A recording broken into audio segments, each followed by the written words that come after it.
বাচ্চাটাকে কয়দিন ধরে দুধ খাইতে পারে না, ভাতের মাছ খাওয়াই মানুষের বাড়ি থেকে। ওর বাবার দায়িত্ব দিতে পারে না, ফেলাই দিয়েছে নাকি। সামনে ঈদ আসতেছে, বাচ্চাটাকে দুটো জামা কাপড় কিনে দিতে পারতেছি না। নিজে না খেয়ে থাকান যায়, নিজের সন্তানকে তো আর না খেয়ে না পড়ায়।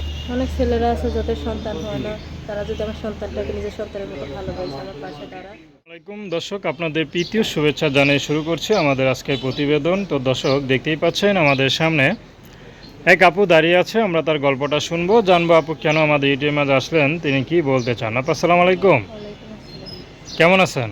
বেশি ভালো নয়। আপুর নাম কি আপনার? প্রিয়া। পিয়া, খুব সুন্দর নাম।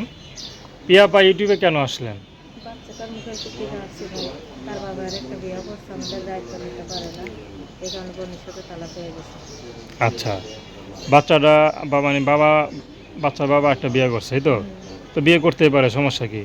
শুধু বিয়ে তো করে নাই ভাই, সে নেশাও করতে বুঝছেন। আমি সেলাই মেশিনের কাজ করতাম, যা থেকে ইনকাম করতাম নিয়ে নেশাকে নষ্ট করে ফেলাইতাম। এবং আমার একটা বাচ্চা হয়েছে, তারও তো ভবিষ্যৎ আছে তাই না? তাকে নিয়ে এইভাবে ওই পরিবেশে আমি কীভাবে থাকবো? আচ্ছা আচ্ছা, একটা সুস্থ মানুষের হিসাব আলাদা, আর একটা মনে হয় নেশাখোরের হিসাব আলাদা, তাই না? তা তো অবশ্যই। তো বিয়েটা সংসার করছিলেন কতদিন?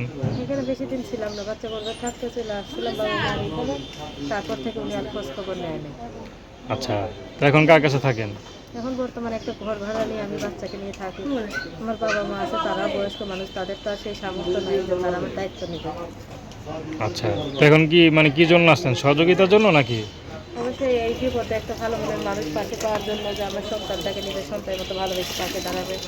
অনেক মানুষ আছে বিয়ে শাদী করে সন্তান হয় না, তাদের যদি দয়া মায়া হয় যে তার বড় বউ থাকবে, সে বিয়ে শাদী করবে, আমাকে আমার জায়গায় রাখবে, তার বড় বউকে তার জায়গায় রাখবে, আমার বাচ্চাটাকে শুধু নিজের সন্তানের মতো ভালোবাসা দিবে, পাশে দাঁড়াবে। আচ্ছা, ভালো কথা বলছেন। তো কেমন ছেলে পেলে বিয়ে করবেন, সে যদি মনে করেন বিবাহিত হয়? বয়স্ক হোক বিবাহিত হোক, সেটা নিয়ে কোনো আপত্তি নেই ভাই। কিন্তু মনে করো দুঃখে কষ্টে পাশে পাইলে যাকে বিশ্বাস করতে পারবো, তার সাথে সারা জীবন থাকতেও পারবো, তাই না? আচ্ছা, অর্থ সম্পদ বাড়ি গাড়ি দিয়ে তো আর মানুষের ভালোবাসা হয় না। তো নাম্বার বলতে পারেন? না ভাই, নাম্বারটা মুখস্থ নেই। তো দর্শক, আপনারা আপুটির কষ্টের কথাগুলো শুনলেন। তো তার নাম্বারটা হচ্ছে 013274956336। আমি নাম্বারটা আরও বলছি, 013274953536। আমি নাম্বারটা আবার বলছি, 013274953536। তো দর্শক, প্রেম ভালোবাসা সাহায্য সহযোগিতা বিয়ে শাদী করা একান্ত আপনাদের ব্যক্তিগত ব্যাপার। আসসালামু আলাইকুম।